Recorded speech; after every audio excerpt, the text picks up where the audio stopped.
Dustin, let's talk a little bit about Better. If people might not even know what Better is, actually, but like we're going to talk about it here on the podcast. Yeah, I don't know. They're Better, BETR, the co-founded by Jake Paul, is very good at two things. They're very good at raising money and, I don't know, getting people to talk about them. What they're not very good at is getting people to bet at their sports book. But the Joey Levy, the CEO of the company, put out this thing about like kind of taking down ESPN and Barstool. It was kind of weird to me. Like, it was actually a pretty decent analysis, but like, they're saying ESPN's worried about how it's going to work, kind of taking apart Barstool's approach to sports betting and why it didn't work. I'm like, I look at that and I'm like, your company is literally the smallest U.S. online sports betting company in the United States. And that's not an exaggeration. By market share, I don't think there's anybody with an online sports book who is taking less bets. Maybe there's one in like Colorado, I guess, possibly, or Michigan, I don't know. But they are in two states. They're in Ohio and Massachusetts. They are 18th of 18 in Ohio. They're 8th of 8 in Massachusetts in terms of total revenue, handle every month. It's a rounding error in both of those states. So it's kind of weird to me that like we're throwing shade at these giant deals. Like, sure, Better might succeed down the road. I don't know. I don't think that's going to happen. But like the CEO is spending all this time doing this analysis of these big deals and like, Maybe work on your own house and get some bettors in the door, because we're not seeing any examples of Better really penetrating the market. And they're supposed to be like, we're supposed to have this conversion funnel. We have influencers, and they're not getting anybody in the door. So it's super weird to see this really lengthy analysis about the media landscape and betting, and like maybe just prove it, right? Just prove it. Go out and prove it. I'd love to see that.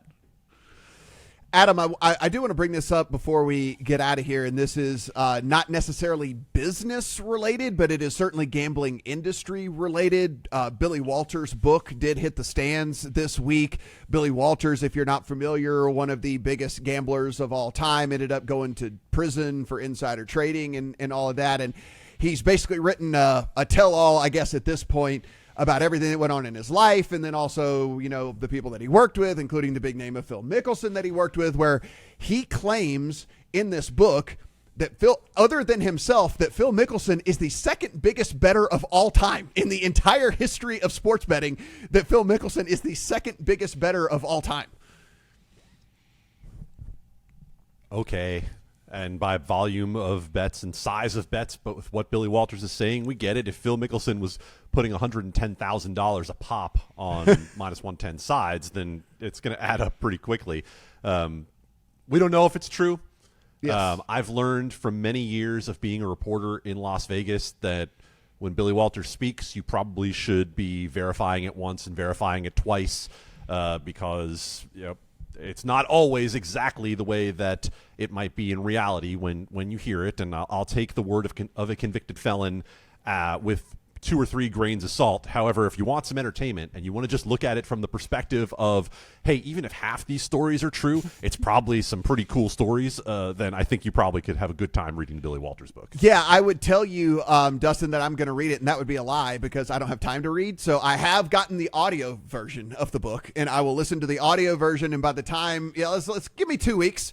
Give me 2 weeks. So in about 2 weeks, I'll have you guys a review of the book. Do you read for fun? I don't have time to read for fun. I read history. Yeah, usually. For fun? Yeah. I don't have time to read for fun.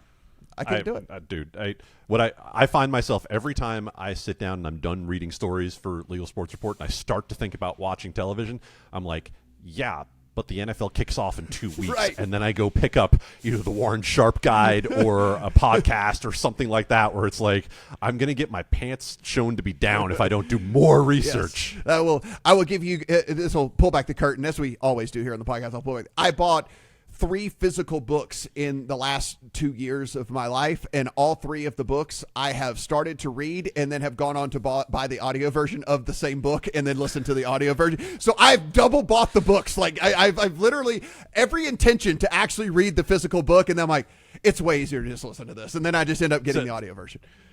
So Matt, tell me, would you have preferred to have read, or did you enjoy the audio version more of Sexiest State Shapes? Yeah, it was listen, here's the thing. The audio version, they go into more detail and can really paint the picture. Oh, yeah. Yeah, they can really paint the picture. I can imagine who's doing the voiceover for that one. Yeah. Listen, when you get to that Florida chapter, Let me tell you.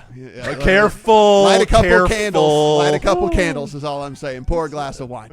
Everything we do, guys, absolutely free. So please go in, subscribe, rate, review. Go over to LegalSportsReport.com and get all of the great work that Adam and company are doing over there.